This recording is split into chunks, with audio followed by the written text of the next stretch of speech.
Babukele ngiphinde nginibingelele futhi.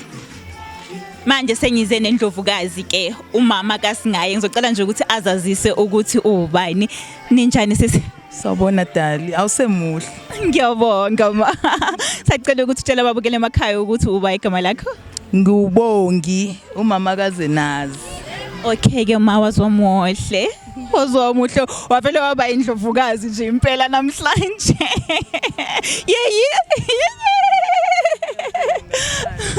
Okay ke ma, ngicela nje ukwazi ukuthi sobona umcimbi wonke uhamba kahle kangaka unjani uzizwa kanjani nje namhlanje?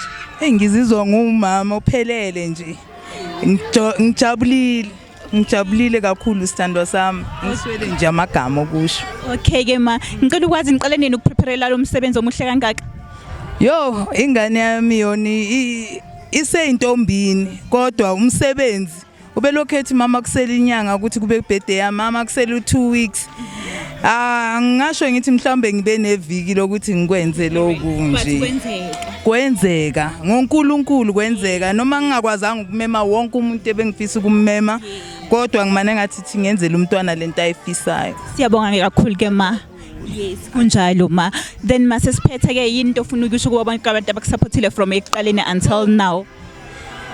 Ngathi ngiyabonga nje inkosi babusise ngesikhathi sabo ngokuzonyathela la ekhaya ama present konke okuhle abamenzele khona uZenazi. Awu ngiyajabula.